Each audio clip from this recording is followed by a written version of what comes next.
दुनिया में ऐसी बहुत सी जगह हैं जो आज भी लोगों के लिए रहस्य हैं। उनके बारे में जानकर आप हैरान रह जाएंगे। तो आज हम आपको एक ऐसे गांव के बारे में बताएंगे जो दुनिया के लिए रहस्य बना हुआ है।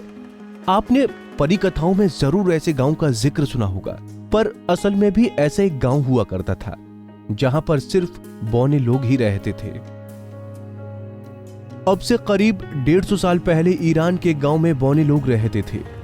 इस गांव का नाम है माखुनिक, जो कि ईरान अफगानिस्तान सीमा से करीब 75 किलोमीटर दूर है।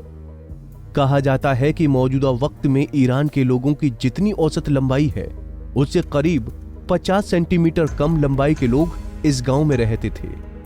2005 में खुदाई के दौरान इस गांव से एक मम्मी मिली थी जिसकी लंबाई सिर्फ 25 सेंटीमीटर थी।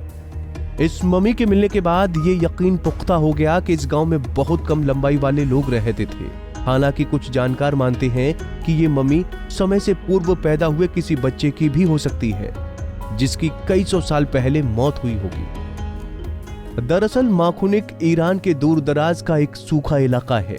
यहाँ जौ, शलजम, बेर और खजूर जैसे कुछ ही फल फूलों की खेती होती थी। इस इलाके के लोग पूरी तरह से शाकाहारी थे। शरीर के विकास के लिए जिन पौष्टिक तत्वों की जरूरत होती है, वो इस इलाके के लोगों को नहीं मिल पाता था। यही वजह थी कि यहाँ के लोगों का शारीरिक विकास पूरी तरह से नहीं हो पाता था। माखुनिक गांव ईरान के दीगर आबादी वाले इलाकों से बिल्कुल कटा हुआ था। कोई भी सड़क इस गांव तक नहीं आती थी।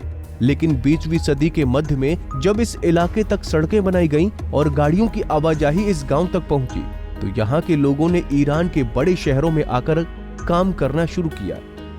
बदले में वो यहाँ से चावल और मुर्गे अपने गांव लेकर जाते थे।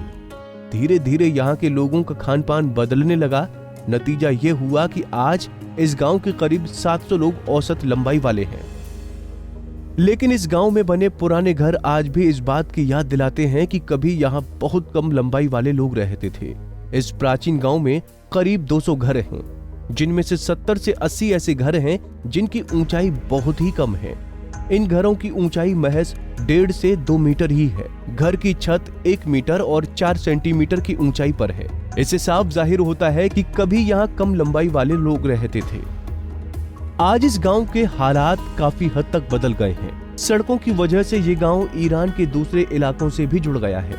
फिर भी यहाँ जिंदगी आसान नहीं है। सूखे की वजह से यहाँ खेती बहुत कम होती है।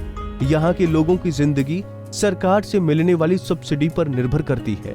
हालांकि इस गांव का आर्किटेक्ट अपने आप में अनूठा है और यही वजह है कि कुछ जानकारों को उम्मीद है कि इस गांव में सैलानियों की तादाद बढ़ेगी और पर्यटन बढ़ने से यहाँ के लोगों के लिए रोजगार भी बढ़ेगा। हमसे जुड़े रहने के लिए हमारे YouTube चैनल को सब्सक्राइब करें और नई वीडियो की नोटिफिकेशन के लिए बेल आइकॉन को दबाएं। अगर आप ये वीडियो Facebook पर देख रहे हैं तो लाइक जरूर करें और ज्यादा से ज्यादा शेयर करें। धन्यवाद।